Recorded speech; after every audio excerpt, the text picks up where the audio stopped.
La la la la la la la.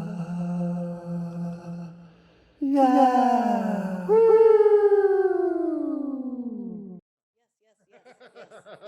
Yes.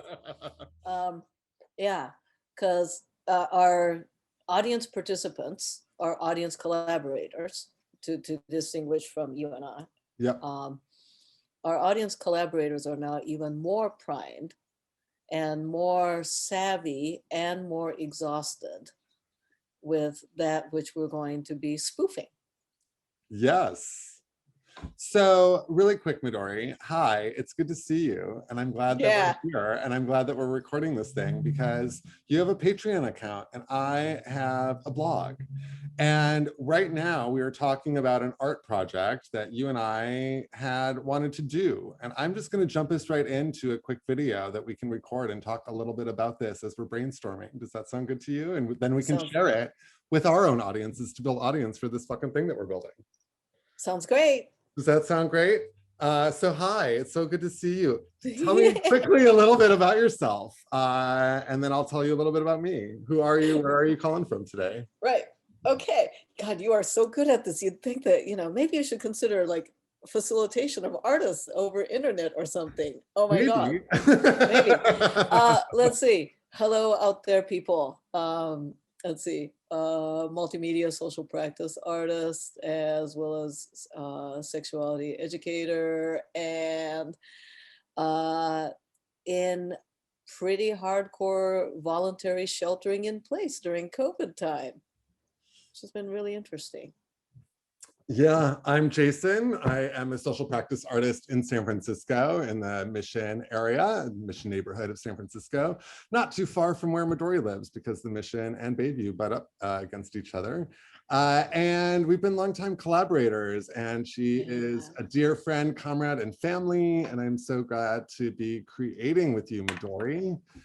I am so excited about this. Oh my God. I know, I can't believe it's actually happening. Okay, backstory. How about the Yeah. backstory? What is this thing that we're so excited about for anyone else that might be tuning in later on? Mm-hmm. Well, let's see. When was it that the toxic waste space call for submissions came out?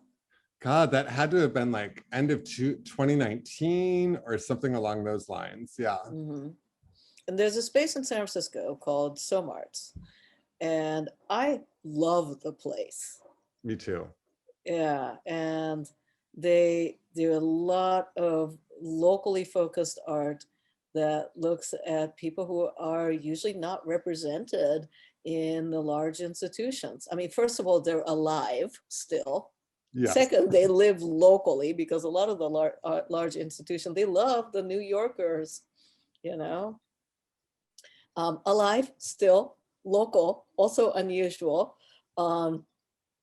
BIPOC, queer, um, activists, and again, still alive. Yeah. Enough with the dead people arts. God. Me too. I'm with you on that. I love Soma Arts, and they have had a series of programs that have really helped incubate queer performance and curators and artists. It's kind of a huge legacy of the work of Soma Arts. And so they had been working with an organization, a collective, an artist collective, a queer and trans artist collective called Toxic Waste Faced here in the Bay Area, to do a big celebration of queer and trans performance and culmination of things leading up to the National Queer Arts Festival in 2020. And so Midori and I we've worked on a lot of interactive participatory art. And so we had been having a conversation a little bit back and forth about what's our next project together and what are we doing. And so we had this seed of an idea. We sketched it all out and we submitted it. And I think one of the things that for you and me, that is like one of our big things is that we've submitted to a number of things, both either personally or collectively together. We are often met with rejection because our ideas are a little too far out there, or we don't have the art degrees underneath our belts that like legitimate certain things. But this one got picked up, which was so exciting. And I'm also loving the fact that there was a certain logistical challenge, that Well, the that's right. challenge actually served to be a catalyst towards a brilliant idea. Yes. What Right? was the challenge, Midori? So the weekend that the performance was to be, if we were to be accepted, would have been Memorial Day weekend, which was a queer arts festival. And that weekend, I was already committed to be in Chicago, attending a teaching conference, and International Mr. Leather, already doing like, queerly stuff, right? And so I am not going to be here, does this, and then had a moment of, if I'm not going to be in town, instead of stopping at, well, I'm not in town, we can't do this, we had a moment of, how can we do this if I'm not physically in space? Yep. Mhm. And so my background is I do everything virtually for my work. And that's been a huge part of my work for 5 years. And so when we were chatting and brainstorming about it initially, I think you even brought the idea to me first. And so when we were chatting about it and that you weren't going to be there, I was like, well, why don't we do some sort of weird webinar format? And the comedy of that is not only are we having fun with like spoofing the self-improvement webinar format, but we both do that in Yeah. our uh, other careers, our, yeah, Yes. dovetailing careers. Eh, the, so since I teach professionally and you do too, now I look back on it a year hence though. Yeah. At that point, I was not really teaching online. I still have objections to, not all of my content will go online, but mostly a in-person, like a dedicated in-person teacher, right? Yep. And boy, the shift and experience I've gained in the last 11 months. Yeah. So we applied, we got it. We haven't, I'm just going to say intentionally, we have not mentioned exactly what the idea is yet for those of you who are still Mhm. like, well, what the hell is the idea? Intentional. We got it. And then COVID hit and, it was, everything was kind of thrown into a fucking tizzy. And we were just kind of in a holding pattern, even with toxic waste space, trying to figure out what was actually going to happen. Is something going to happen or is it going to go online? Because at that stage, in terms of COVID, we were still like, well, is this just going to be a 6 weeks thing? And, in 6 weeks, maybe 2 months, and then it'll be like a run of the flu and we'll be able to, there were all sorts of speculations, wishful thinking. Uh, and I gotta say, Toxic Waste Space, I had so much respect for their communication and care of Yeah, their artists. me Yeah. too. It was a beautiful thing because even though no one really knew, Toxic Waste Space was really looking out for the artists. They didn't want to put a lot of new expectations on artists who were supposed to do live performance. Yes, we were going to do some sort of modified webinar format, but I was going to be physically in the room performing, and Midori, you were going to be videoing it, and so while there was a virtual aspect to it, there was also a real live audience aspect to it as well. And so they decided to talk to the grantors that they had granted them their money, and were able to reshift and change some of their priorities, and just canceled the event and then still paid their artists. So that was I amazing love to me. how they took care of the artists. And as a little aside, because they did a formal cancellation letter of the event, that allowed me to apply to uh, Center for Contemporary Arts emergency grant for artists who had gigs canceled. Oh, wow.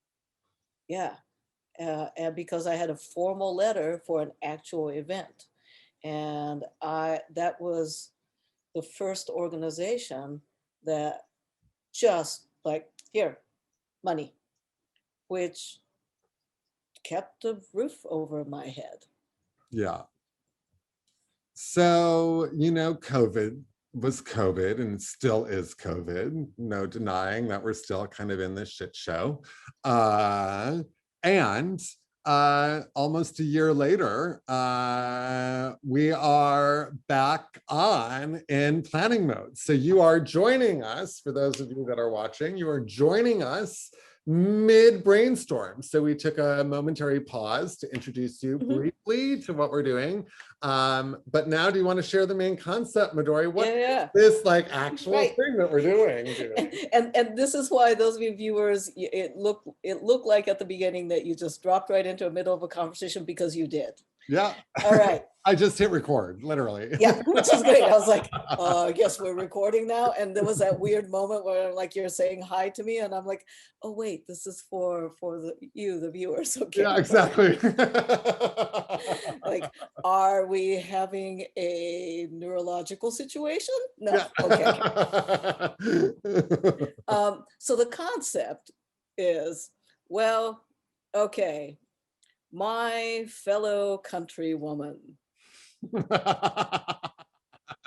Marie Kondo, and in the last few years, especially leading up until the pandemic, with the rising wealth and the gentrification in the Bay Area, there have been all of these people that have been like engaging in like what I see as like object meditation of the privileged.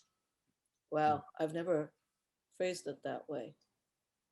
Yeah, it's like object Copyright centered. Midori 2021, by the way. There we go. Yeah, yeah, object centered meditation of the privilege, aka Marie Kondoizing. And when that became like a trend, and you know, my ears perked up and my stomach churned simultaneously. So can we talk about Marie Kondo first? Go for it. Yeah, we're in brainstorm mode, and this is where we're gonna start identifying themes and everything. So Marie Kondo, ears perking up as well as stomach churning, because here's what I kept hearing was, who's doing the Kondoizing organizing? They tend to be well-to-do liberal white people, tend to be of some sort of property owner, tend to have plenty of stuff. And there's that. Then there's the virtue signaling that comes from propagating that telling on their social media about how they're Marie Kondoizing, right? Yeah. And then my friends, artists, and then I live in the Bay View, you live in the Mission, and not even like hipster Mission, you actually live in part of Mission I like, where, you know, those of us who are like, cool, rich people are doing Marie Kondo stuff, maybe I can get a new desk, a crib, a bookshelf, you know, score a few things with the local arts scrap, getting like new material and seeing the shift in that getting rid of stuff. But at the same time, there's this like exoticizing the that kind of Shinto-esque spirituality, and like, does it spark joy, and saying thank you to the object. And I get where she's coming from, but it starts to smack of exoticization and Orientalism when I'm hearing it over and over from white people referring to the Shinto religion. Like, yeah. So there was that. And then there's the personal aspect. I am about as opposite from Marie Kondo in terms of my relationship to objects. Yeah. Yeah. I have stuff. I have crap. I have loads of crap. Just ask my wife. And you know, there'll be like some like leftover supply from an art project. Do I let it go? No, I might use it for another art project, because you know what? It was expensive to buy all of those tarps or all of those paints or all of those ropes. I reuse all of my art material until they're literally rotting as like ropes holding up my tomatoes. Like, right? So my art material. So I don't throw anything away. I Yeah. even had a friend of mine come and help organize, and I actually had to ask her because she's a professional organizer. I'm like, how do you feel about Marie Kondo? And she's like, oh, no, no, no, no, no, no. And turns out she comes more from like material archiving and information science as opposed to pressuring for austerity. I'm like, thank you, you're hired. Um, so I have an uncomfortable relationship with watching this very well-meaning person who succeeded for herself. And I gotta love a woman who's figured out her own, I mean, let's face it, kind of weird obsession. Yeah. It's Yeah. weird. I think it's weird. And to have found a niche, monetize it, become an entire brand and a satirable cultural figure. And then there's a mixing, layering with the gentrification and wealth and object, and then how does that reflect my Japanese-ness? And I'm fascinated and like retching about her. Yeah. Yeah. So So back. that is a satire of Marie Kondo. And what's her show called on Netflix again? Tidying Up is her show Right. with Marie Kondo on Netflix. So we decided to submit an application to Toxic Waste Space, kind of satirizing that and queering it, really. And instead of calling her Marie Kondo, we came up with the name Marie Queerdo. Queerdo. Yes, and you're going to be playing Marie Queerdo. Yes. Yes. And then the search began for, well, what the fuck am I doing? And I ended up going on her site and I ended up finding, satire often writes itself, which is the beautiful thing. And so I went on to her, she has a specific system for tidying up and you can become certified in her system. I can't remember the name of it, but there's a certification process. This is weird shit. It is.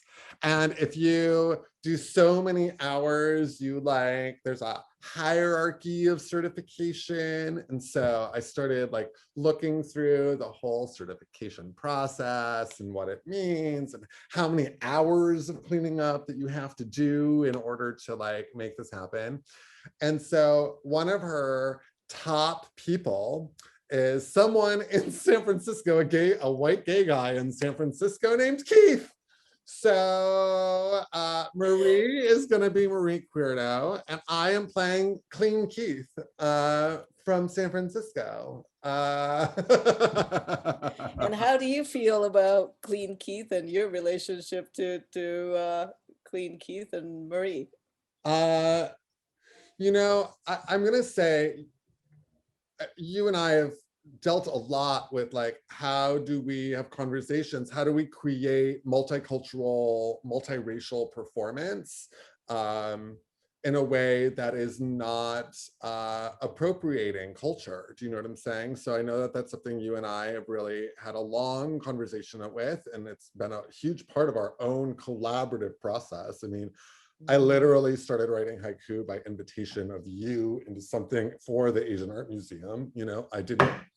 I didn't consider it an art form that was one that I could use because I wanted an invitation from someone, and I hadn't even thought of it in that way, but, at the moment of time of being asked by you to do erotic haiku at the Asian Art Museum, I was just like, the answer to this question is yes. I love you. I love working with you. I respect your work.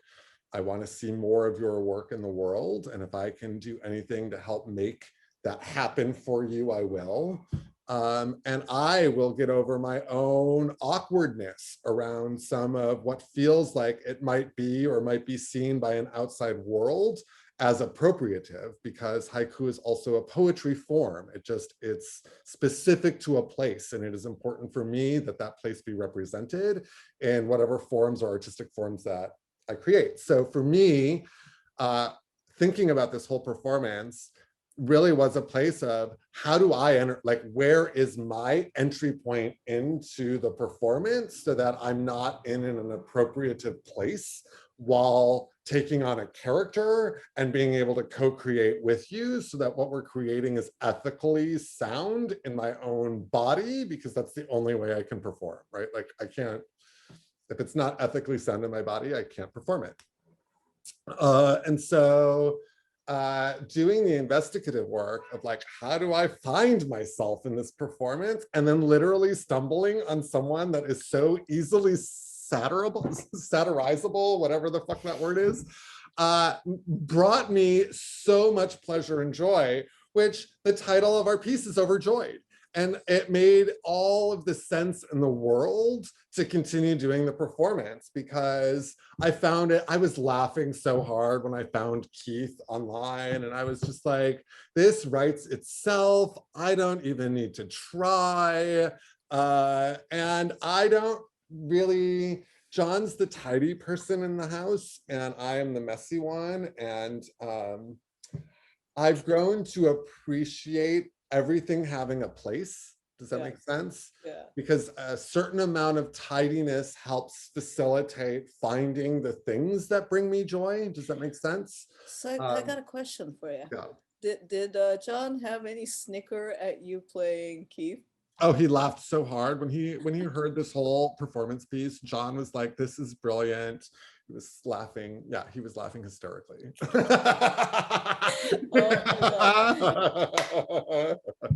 Yeah. Right. Oh, you know what? Before we stumbled onto this, because I stumbled onto this idea of doing this like mock webinar, as we were tossing around ideas. Remember when we started to go down to too dark of a place? Because Yeah. this is 2019, the dictatorship of Trump, Yeah. and um, we didn't know what the future was going to look like. Everything was just really politically and socially grim. So many murders, so many, and we started going down to a place of that felt like too literal, activist, too, Yeah. yeah. And then there was a moment in which I think we both came to this is too dark. I remember that. I think we were on some sort of, we were at one of our meetings kind of brainstorming. Mhm. And I think we looked In up person, in in person, person. in person. Yeah. We were at one of our meetings in person and we were like, what the hell are we creating? It was depressing. It was reality based. It was all the issues. It was like the darkness of it. And then, but yeah, we both kind of had a moment of, whoa, this is getting, and it wasn't feeling right. Yeah. But now we have it. I'm We so have it. excited about, and it's surreal. It It's is. ridiculous. It breaks the fourth wall. Yeah, so we have about 10 minutes. I think Yeah. now's some good time to talk a little bit as we're kind of moving into closing up our conversation together.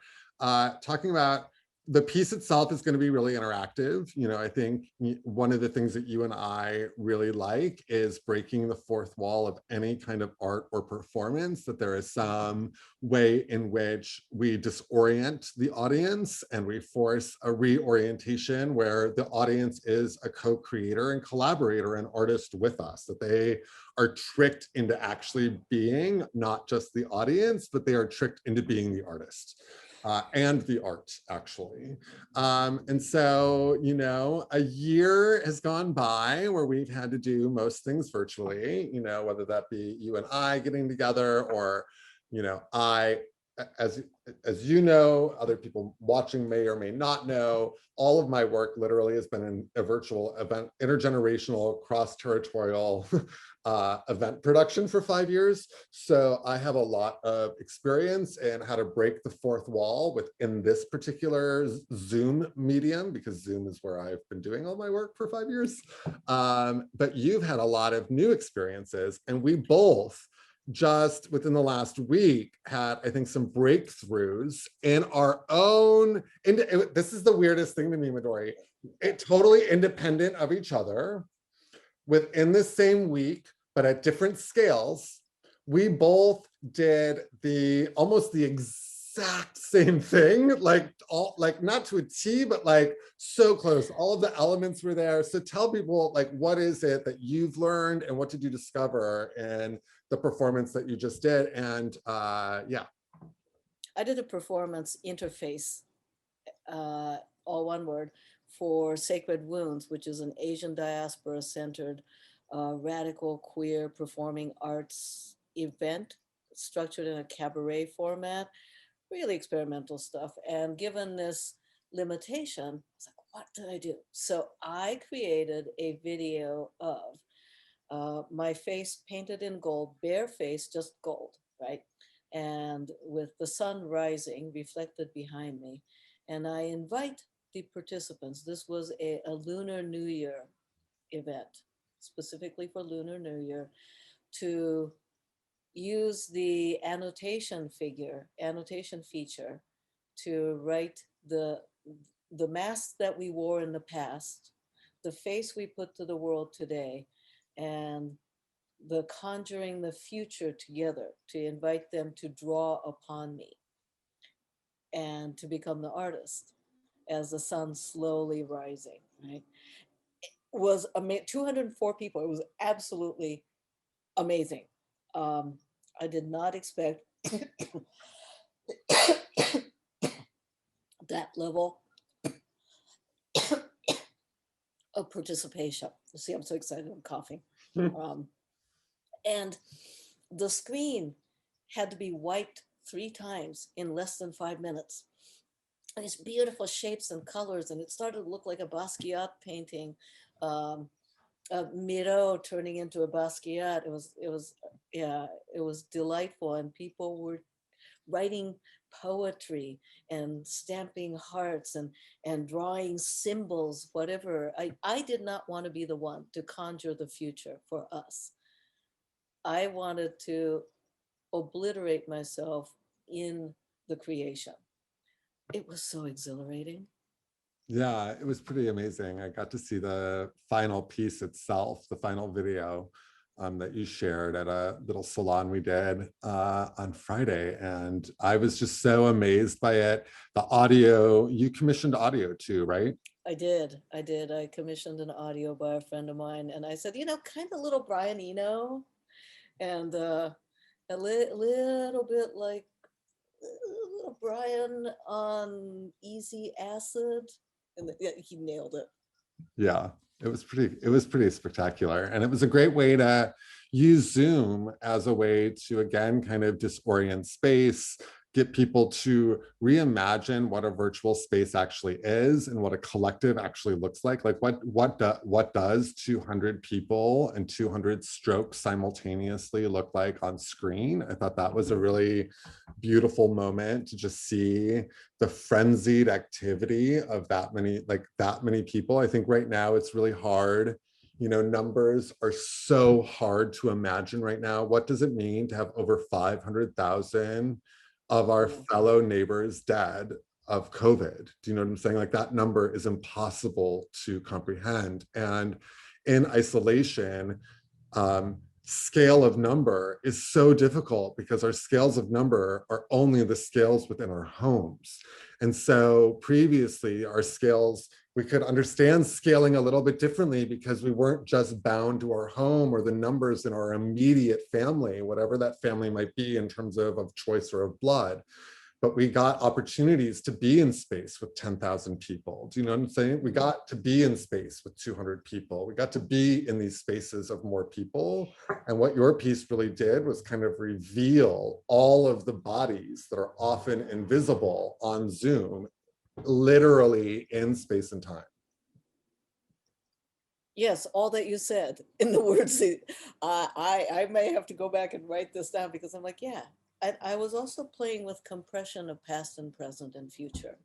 Yeah. The video was recorded in the past, the action is in the present, but the hope is in the future. And the artifact, which is the final video, lives in a future and a past simultaneously. So I wanted to collapse all the time into squish, the time sandwich.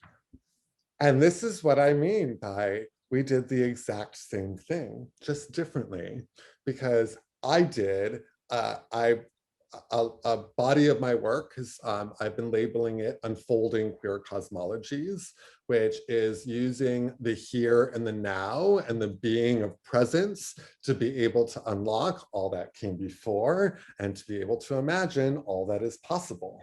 And so similarly, you know, you're talking about collapsing and I'm talking about unfolding, and how do we do these things that are kind of these dances of almost like the infinity symbol or aurora borealis. I know I mispronounced that. To anyone that's watching, I don't care. Anyway, it's not, yeah, I know I mispronounced it, but basically the idea of, you know, folding time. And one of my entry points for unfolding space and time, which now that I'm saying all of this, is very similar to Marie Kondo, actually, and this idea of the object, right? And does it bring me joy or not? But that the idea of studying an object or finding an object and then looking at that object and observing that object can unlock a past, a present, and a future, actually. And so I have been working with three other artists to do a national queer and trans art salon series of just a small group of 8 artists over the next 4 months. From New York, Philadelphia, Virginia, Texas, California, and Sweden, that are all meeting together over the next 8 months. And each artist gets 30 minutes to present at one point over the next 4 months. And so I got to go first. And I presented this, but similar to you, I wanted to break the wall. Do you know what I'm saying? Like, it's so easy to talk about these things, people are watching or hearing this, but how do you experience this? Like, how do you actually use this medium in order to make an experience in this room, not in this box, right? Like, how do I use this box to create an experience here, but not just for me, but literally for you in your home, so that you're reorienting yourself. So I created a very Brian Eno song because I wasn't finding what I wanted. I was listening to Eno and a bunch of other ambient stuff and just like That's funny that we both turned to like Eno. I was just like, I know that's what I want. I love Eno. He's one of my favorite artists. And so I have a dear friend in North Carolina, Kafi Ayana Allah, for another project. She did this audio that hummed this song, this Appalachian song that is based off a Scottish song. And so she hummed it and created this audio track of this song. And so I took it and created this round out of it. And over the course of about 10 and a half minutes, a little more than 10 and a half minutes, it goes from hearing her voice to hearing an echo of her voice, to hearing a reverb of her voice, to a whole bunch of modulated pitching of her voice, so that you actually don't hear her voice any longer. Everything is synthetic, all sound is synthetic. So you've been brought into this synthetic space through just her own voice. And then it ends where it's this cacophony of this like weird, you know, augmented voice, but then her voice comes back in to be able to ground us back in the present moment, right? Because she's what brought us in, and so she's what brings us out. And then over the course of that 10 minutes, I had everyone turn off their video and I had them turn off their microphone. And I gave a series of invitations. And I set up the process because I'm really interested in consent. So I set up the process of having people giving an invitation and people being able to say yes or no to the invitation. Do you know what I'm saying? And so I would invite you to, you know, get up and out of your seat and walk around your house. And you could choose to reject the invitation or you could choose to accept it. I don't care, but you have to make a choice, yes or no. Do you know what I'm saying? A decision has to be made. Yes, exactly. One decision And, has to be made, yes or no. and to make a decision, you have to have agency or recognize your own agency. Yep, correct. And I was thinking about your music is like an auditory version of your visual art, like I see hanging behind you, which is Yep. taking the original digital imagery, which is not the thing itself, but we assume it is the thing. This is not a pipe, Yep. but you're taking this electronic thing that is not the original object, and then echo, breaking down echo and into that. So it just occurred to me that it's the same audio process as you do with your visual. Wow, I hadn't thought of it that way. Thank you.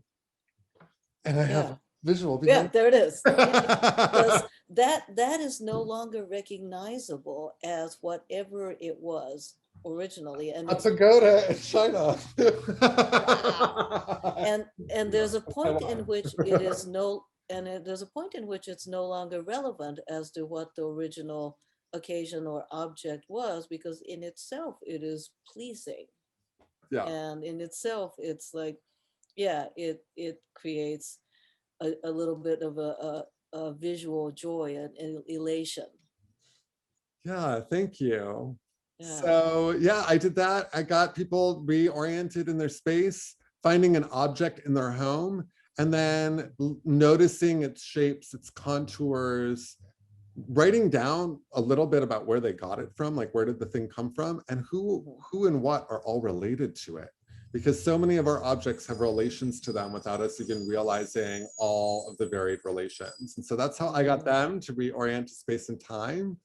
And I know we're at time. So Ah, that's like real juicy cliffhanger notes for anyone that's watching, because it means that Midori and I have to have another conversation like this again as we continue our brainstorming process. But this has been absolutely delightful, Midori, and so pleasurable and joyful. oh yeah, yeah, yep. Overjoyed. Overjoyed. Where can people find you online, Midori? Social media under @Planet Midori, but most specifically, come check me out on my Patreon, patreon.com/Planet Midori. Excellent.